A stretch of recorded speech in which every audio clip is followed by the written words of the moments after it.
Halo teman-teman, Assalamualaikum warahmatullahi wabarakatuh. Salam sejahtera untuk kita semua. Baik, hari ini kita akan belajar di kelas 10 mata pelajaran Bahasa Indonesia semester 2 materi teks negosiasi. Adapun standar kompetensinya ialah memahami isi, struktur, dan kebahasaan teks negosiasi pada KD 3.11 yaitu menganalisis isi, struktur berupa orientasi, pengajuan, penawaran, persetujuan, penutup, dan kebahasaan teks negosiasi.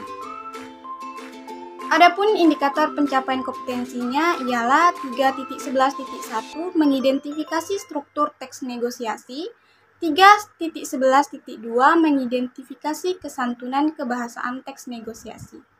Secara sadar ataupun tidak sadar, ternyata kita sering loh melakukan negosiasi dalam kehidupan sehari-hari. Pernah menawar harga barang? Pernah meminta keringanan tugas pada guru? Atau pernah ingin pergi jalan-jalan dengan teman tetapi waktunya tidak cocok? Nah, itu semua adalah bentuk dari kegiatan negosiasi. Tidak hanya itu, negosiasi dapat atau sering dilakukan dalam lingkup kegiatan yang lebih besar. Misalnya dalam kegiatan organisasi, bisnis, kegiatan antar negara, dan lainnya. Jadi, apa sih negosiasi itu? Negosiasi merupakan bentuk interaksi sosial tawar-menawar dengan jalan berunding untuk mencapai kesepakatan di antara pihak-pihak yang mempunyai kepentingan berbeda. Tujuan negosiasi ialah mengatasi atau menyesuaikan perbedaan untuk memperoleh sesuatu dari pihak lain yang tidak dapat dipaksakan. Melalui negosiasi diharapkan akan tercapainya kesepakatan yang dapat diterima kedua belah pihak dalam melakukan transaksi atau menyelesaikan perselisihan pendapat, sehingga antara pihak satu dengan pihak lainnya sama-sama tidak dirugikan atau sama-sama dipenuhi kebutuhannya. Adapun unsur-unsur dalam teks negosiasi yaitu yang pertama partisipan. Partisipan adalah orang yang terlibat dalam interaksi pada teks negosiasi tersebut. Yang kedua adanya kepentingan antara kedua belah pihak. Yang ketiga adanya pengajuan dan penawaran. Dan yang keempat ada kesepakatan hasil dari negosiasi tersebut. Sedangkan struktur teks negosiasi ada 5 yaitu orientasi merupakan bagian awal dari sebuah percakapan dalam teks negosiasi, yang kedua pengajuan, yang ketiga penawaran, yang keempat persetujuan, dan yang kelima penutup. Agar lebih mudah mengingatnya bisa disebut dengan OP4.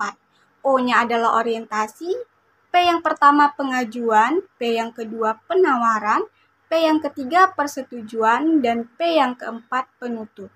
Untuk lebih jelasnya, mari kita simak teks negosiasi berikut ini. Negosiasi harga ojek. Bang, ke Panam berapa ribu bang? 15.000 aja mbak. Ya, mahal kali bang, 10.000 aja deh. Ya itu kan kemurahan mbak, Panam kan jauh dari sini. Iya deh, saya tambah jadi 12.000 gimana bang? Naikin dikit lagi lah mbak, jadi 13.000. Oke lah bang, saya setuju, antar saya ke Panam sekarang bang. Oke, siap mbak. Akhirnya penumpang dan tukang ojek menyepakati ongkos ojek ke Panam adalah 13.000. Dari teks negosiasi yang kita simak tadi, maka dapat kita analisis strukturnya, yaitu percakapan nomor 1 dan 2 merupakan bagian orientasi, yaitu awalan dimulainya percakapan atau negosiasi. Nomor 3 adalah pengajuan, di mana penumpang mengajukan harga ojek yang dikehendakinya. Nomor 4 terjadi penawaran. Tukang ojek merasa harga yang diajukan penumpang rendah sehingga ia menawar agar harganya lebih naik sedikit. Nomor 4 terjadi penawaran di mana tukang ojek merasa harga yang diajukan penumpang rendah sehingga ia menawar agar harganya lebih naik sedikit. Pada nomor 5 masih terjadi pengajuan di mana penumpang mengajukan harga ojeknya menjadi 12.000 yaitu naik lebih dikit dari harga sebelumnya. Nah, pada nomor 6 terjadi lagi penawaran karena si tukang ojek merasa harga yang diajukan masih rendah sehingga ia menawar harganya sedikit naik menjadi 13.000. Pada nomor 7 dan 8 terjadilah persetujuan.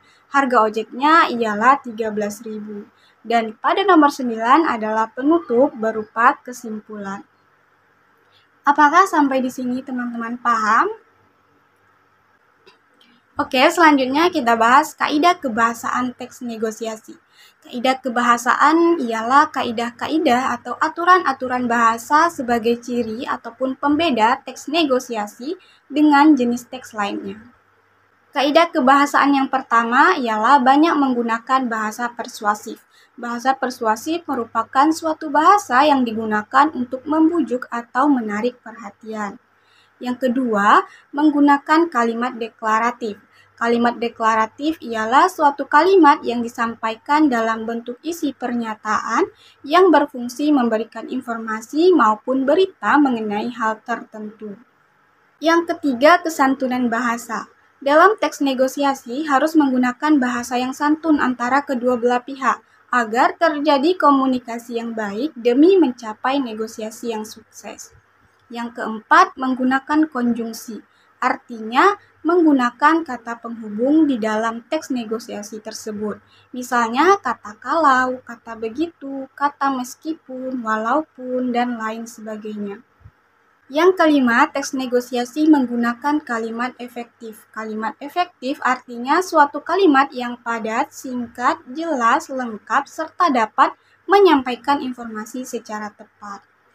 Yang keenam, menggunakan pronomina personal seperti kata saya, kata kami, kata mbak, anda, dan lain sebagainya.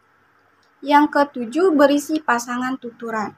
Tuturan ialah sebuah kalimat yang diutarakan oleh seseorang untuk menyampaikan maksud maupun tujuan tertentu. Contoh pasangan tuturan misalnya ada yang mengucapkan salam, maka ada yang membalas salam. Kemudian misalnya ada yang bertanya, maka pasangan tuturannya ada yang menjawab ataupun tidak menjawab pertanyaan tersebut. Contoh lainnya, saat meminta tolong, maka ada yang memenuhi ataupun menolak permintaan, dan lain sebagainya. Adapun contoh pasangan tuturan, misalnya ada yang mengucapkan salam, maka ada yang membalas salam. Kemudian ada yang bertanya, maka ada yang menjawab ataupun tidak menjawab pertanyaan tersebut. Kemudian saat meminta tolong, maka ada yang memenuhi atau menolak permintaan tersebut. Yang kedelapan, bersifat memerintah dan memenuhi perintah. Maksudnya di sini ialah di dalam negosiasi ada seseorang yang memerintah.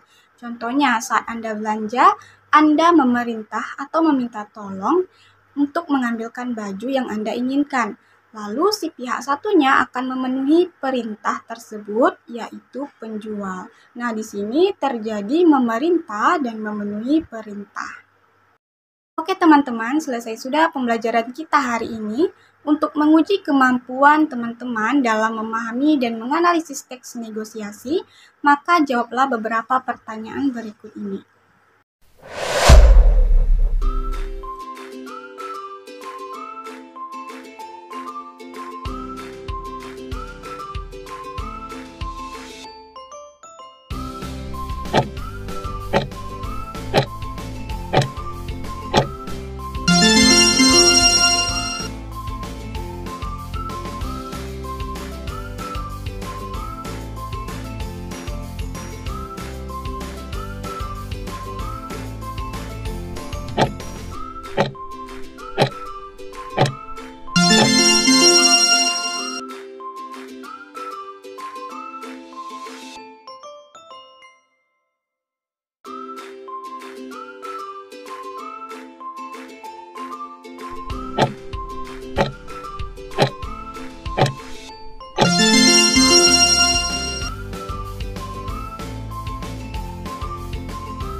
Baik teman-teman, sekian yang dapat saya sampaikan. Mohon maaf bila terdapat kesalahan. Akhir kata saya ucapkan wassalamualaikum warahmatullahi wabarakatuh.